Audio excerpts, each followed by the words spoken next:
Welcome everyone to our GoodData Ask an Expert LinkedIn Live series. This is the second of our monthly episodes covering key topics within the data analytics sphere. I'm Harry Dix, Content Marketing Manager at GoodData, and I'll be joined today by Tereza Cihelkova, Data Architect. Welcome, Tereza. Hi, thank you for having me. Great to have you aboard.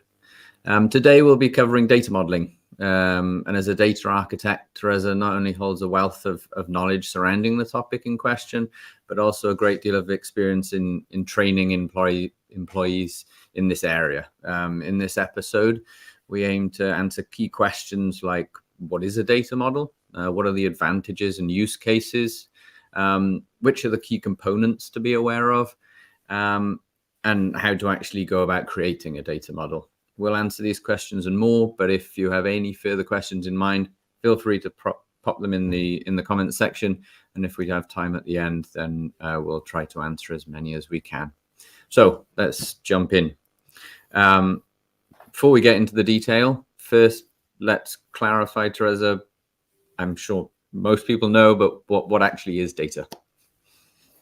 Yeah, as you said, I think most of us have some kind of idea what data is, right? But have you heard about the knowledge pyramid? Vaguely, but enlighten me further. Yeah.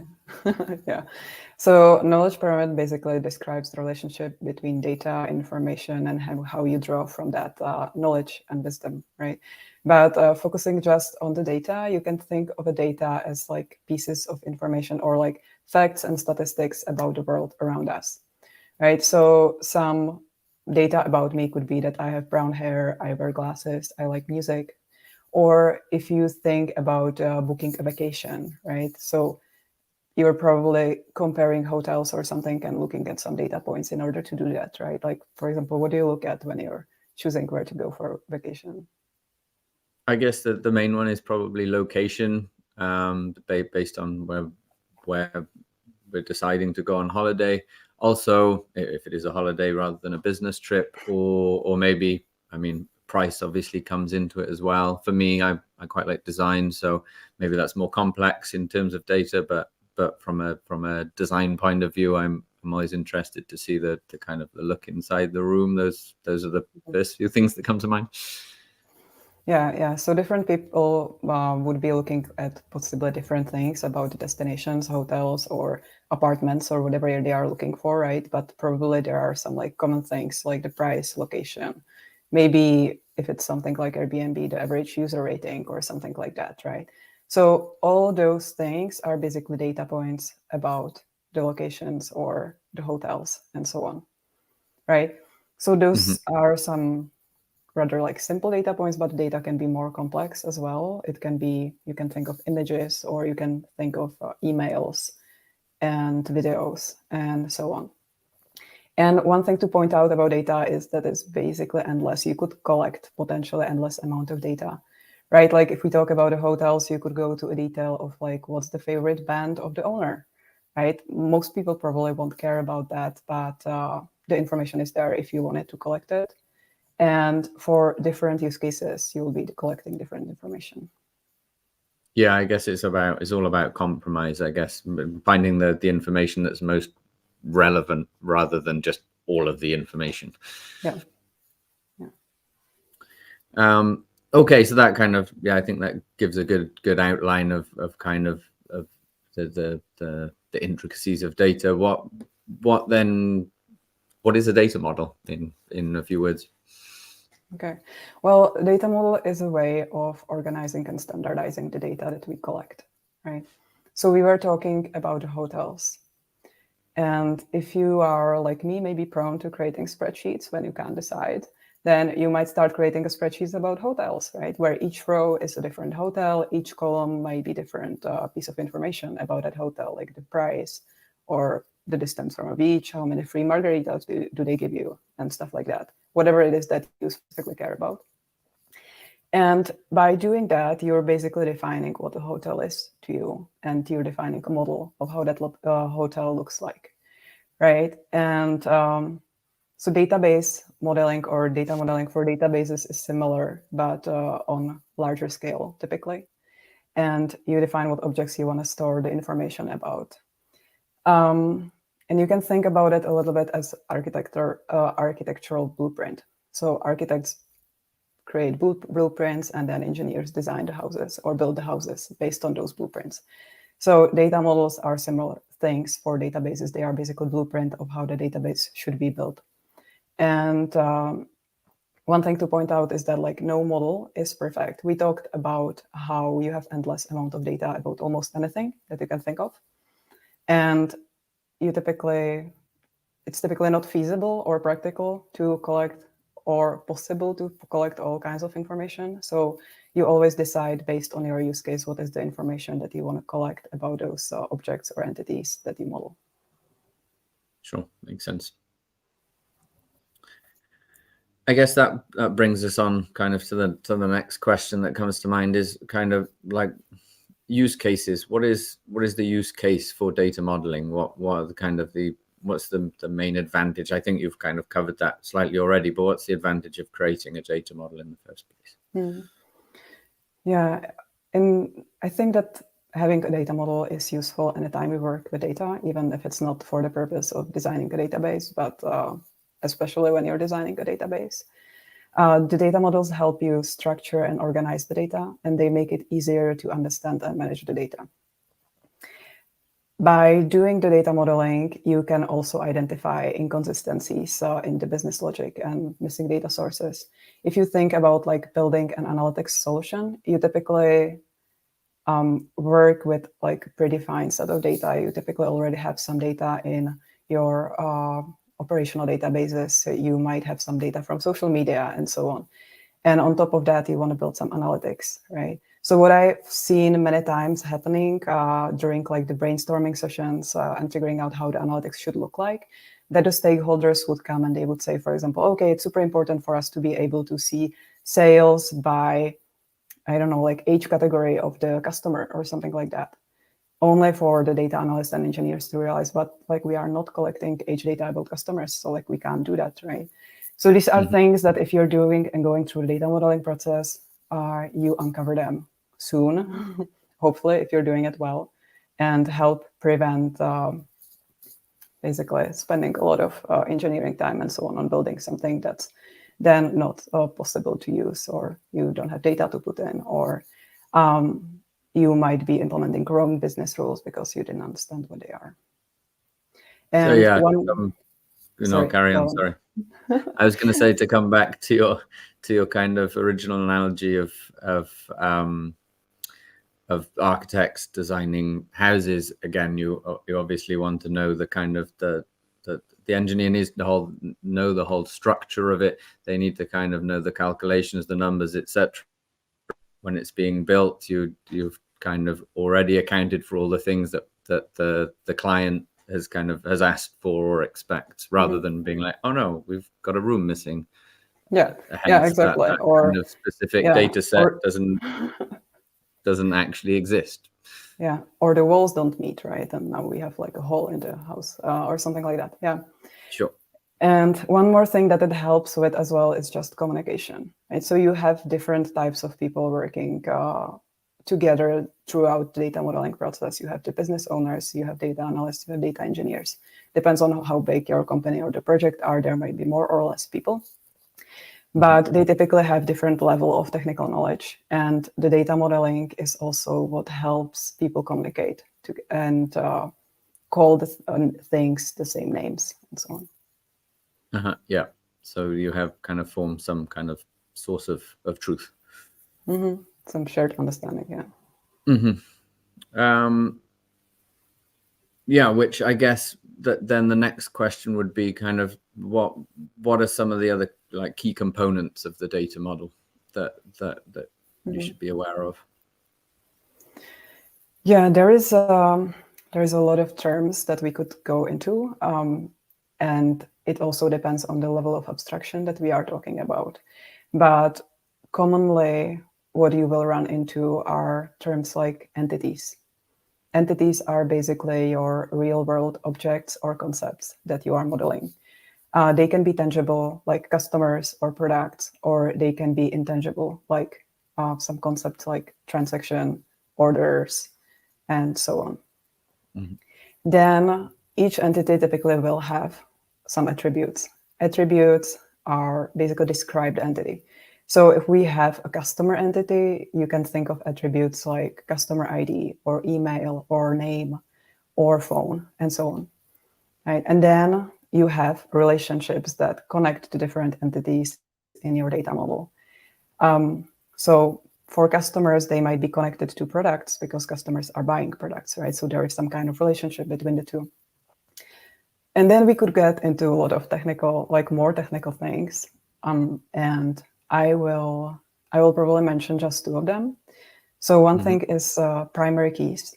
You can think of primary key as like a unique identifier for each record or instance of that entity. So when we were talking about hotels, right, I might have my table with different hotels. Each line is one hotel. And if I want to be able to kind of tell you about, hey, look at this hotel, like what I found and so on, and I give you that spreadsheet, I will also have to tell you which row that hotel is on, or I will have to somehow identify for you which hotel, which row to look at, right? So the primary keys are basically identifiers for the rows. So in our case of hotel, it could be hotel ID, or it can be like in this like very rudimentary example of Excel spreadsheet, it can be a row number or something like that. So almost akin to kind of a, sorry to interject, but like a product ID, a product barcode or something, just a unique number that identifies that specific entity.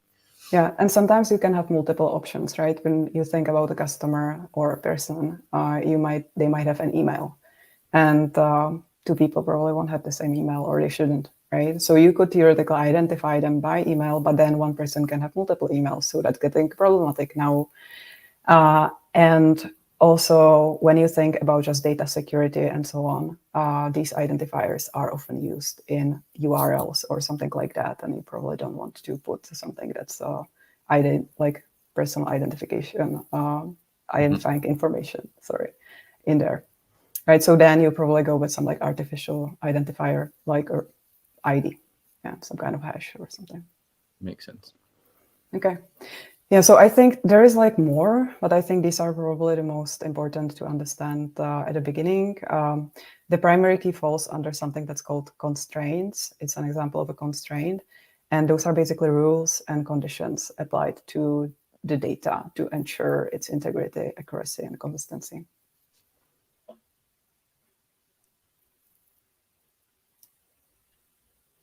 So you kind of you've mentioned sort of different levels of abstraction. What did you mean by that exactly? Yeah, so I mentioned that like what the terminology might differ based on what level of abstraction we are talking on. So what I meant by that is that as you kind of progress with your data model, there are three stages that are commonly recognized. And one of them is conceptual data model. And that's a very high level data model. That's basically when you talk to the business owners and just are trying to figure out what entities and so on will be in your data model. So it can be, for example, so we will have customers that will be purchasing products, right? It can be like on this level of abstraction. So now you know you have customers, you have products, your entities, there is some relationship between them.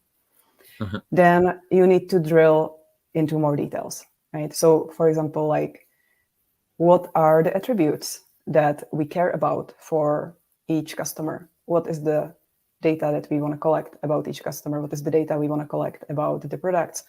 What are the primary keys for these, and so on, right? So you get into like more detailed design, but it's still in like business language, it's still pretty abstract. It's not dependent on a specific technology that you're going to use to store the data in or specific database. And after that, you get into the physical data model, which is basically implementation of the logical data model on top of a specific technology. So on top of a specific database, on top of Postgres or on top of Snowflake or on top of something else. And the physical data model will look differently based on which technology you're going with. Because the different databases can be storing the data in a different way. So then to optimize it, you have to kind of model it a little bit differently and so on. So that's what I meant, basically, to answer your question in a long way. But one thing to mention also is that, as I kind of said, as I was going through the models, that you have different people potentially working on different levels of the data modeling. So sometimes in bigger companies, you might be somebody who's specializing just on working on the conceptual models or the logical data models with the business owners. And then there will be a different person, a data engineer typically, that will take that logical data model design and they will actually implement it on top of the database because they have a deep knowledge of how the database works. Yeah, so you kind of go deeper as you go along and closer to the kind of the physical data model. Makes sense. There are obviously kind of a whole variation of different data that can be collected.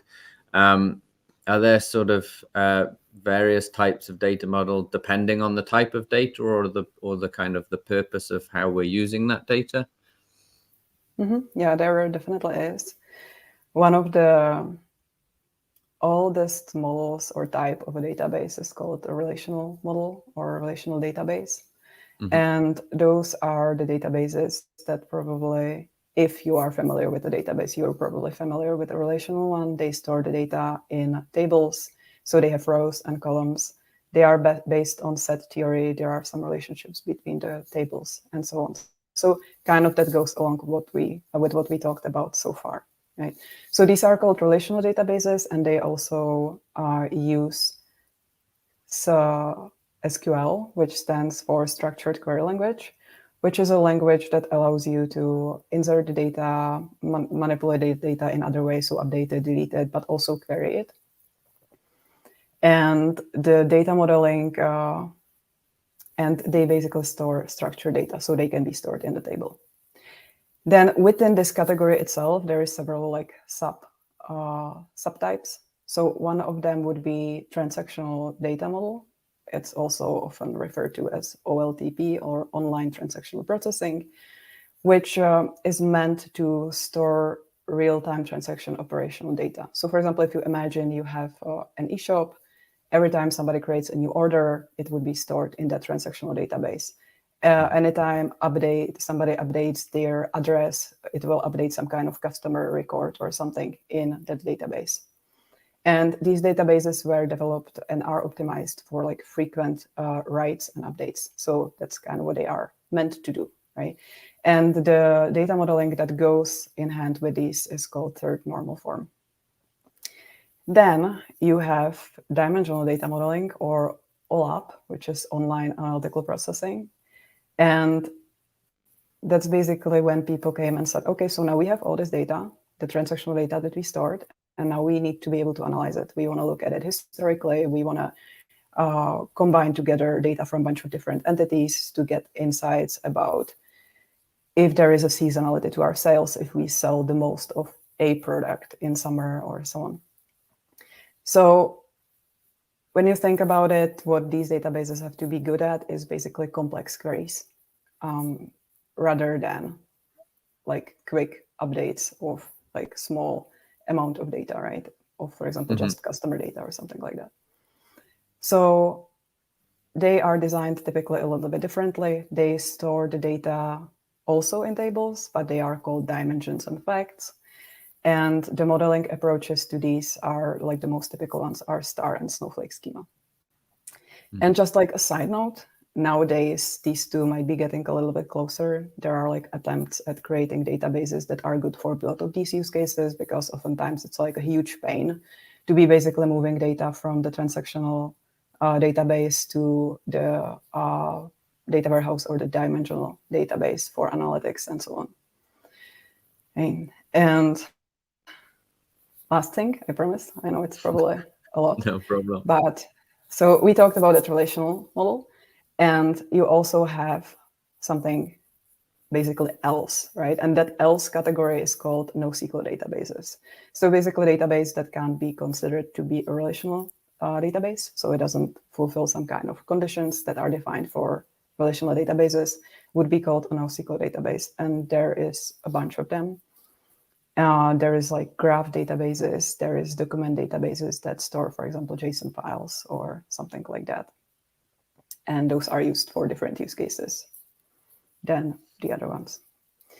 Okay, I think I'll stop there probably. No problem. So there's plenty of various types. Yes.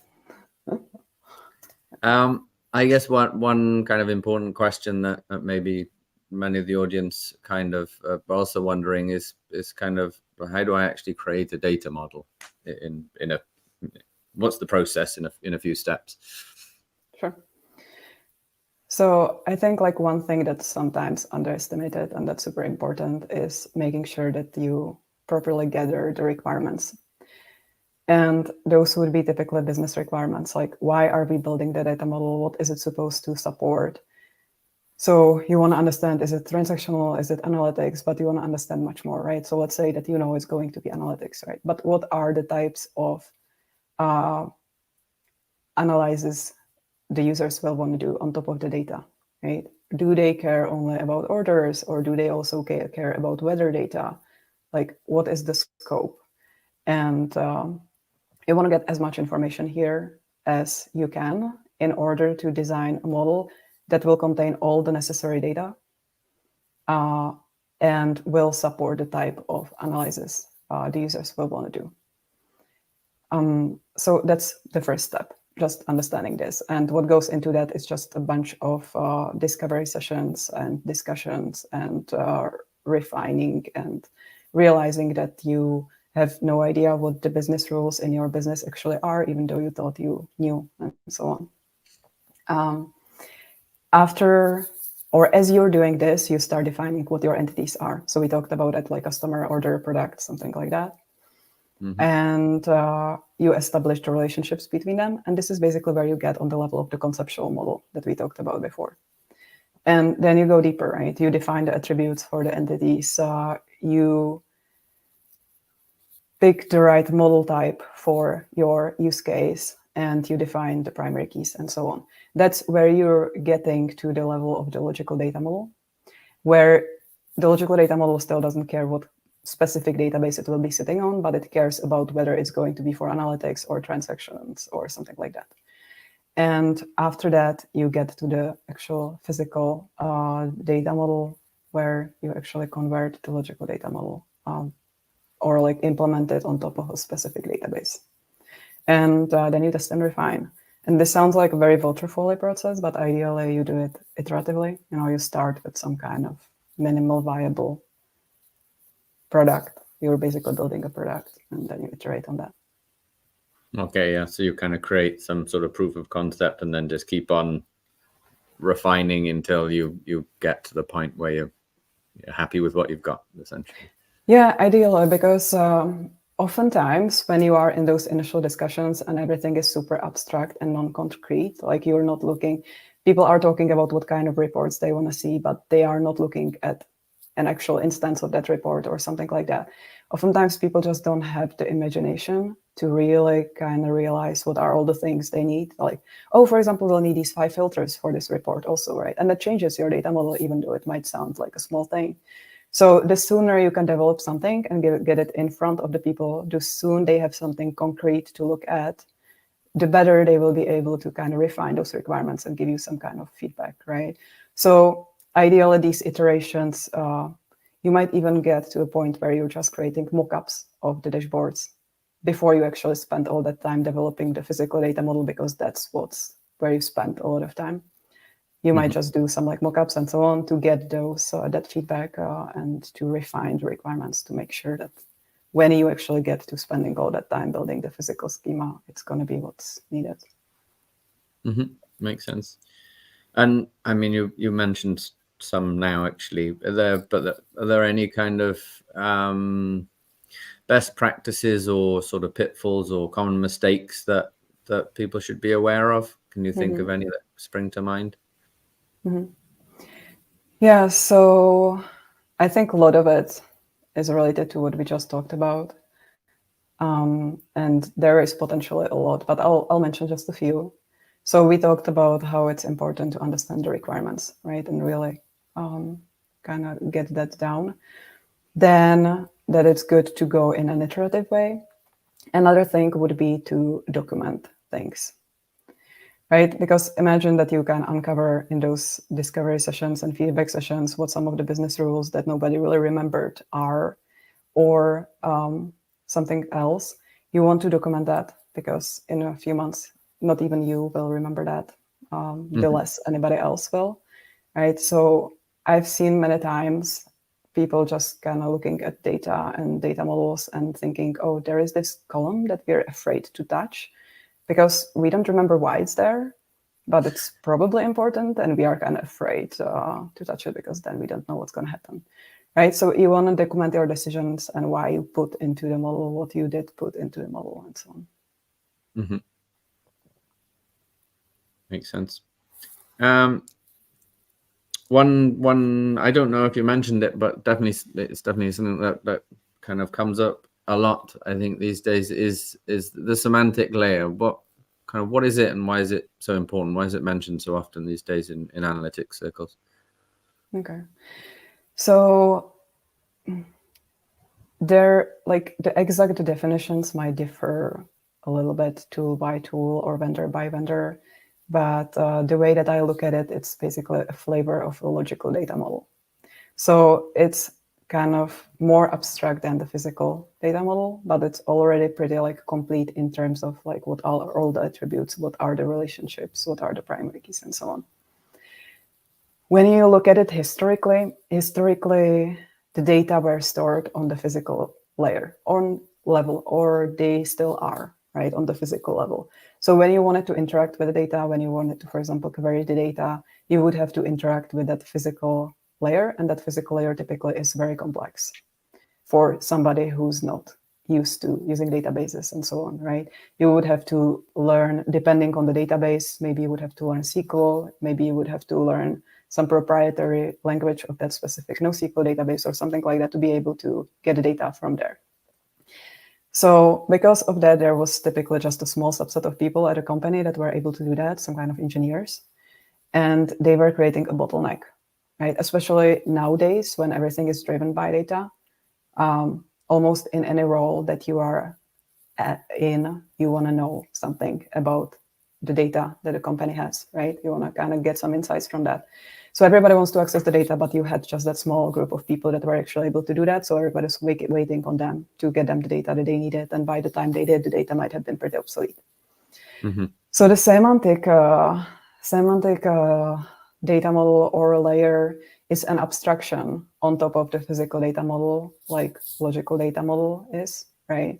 It's not dependent on that specific database, and it still uses very business-friendly names for the fields and the entities.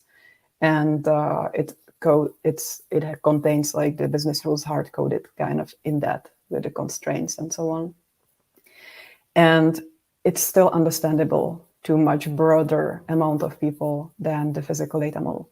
So the modern tools basically allow you to define that semantic model, that abstraction on top of the logical data model, which then allows much broader amount of people to interact with the data, right? Because they are not interacting with the physical layer, they are interacting with much more business-friendly logical or semantic model.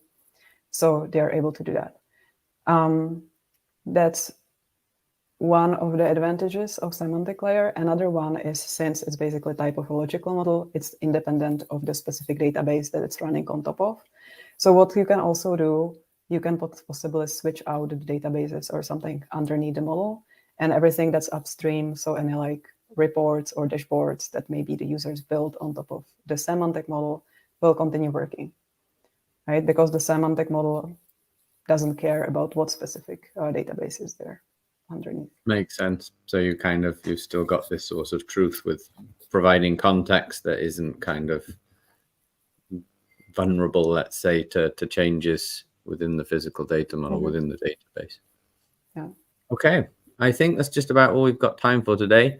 I know we've got a few questions in the comment section. To address some of them quickly, Tom asked, how you can learn more about data modeling, where do you recommend to start? I can probably take this and say we will post a few links just after the session within the comments section to further reading. So be sure to check that out. The other couple of comments, I'm afraid we've run out of time, but we'll try to address them after the show. Thanks everyone for joining. Thanks Tereza for joining me and answering my questions. Sure. That's all we have time for today, but we'll be back in a month with our next topic, our next expert to answer my questions and to answer your questions if we have time. Thanks very much. Have a great day, everyone. Thanks for joining. Thank you.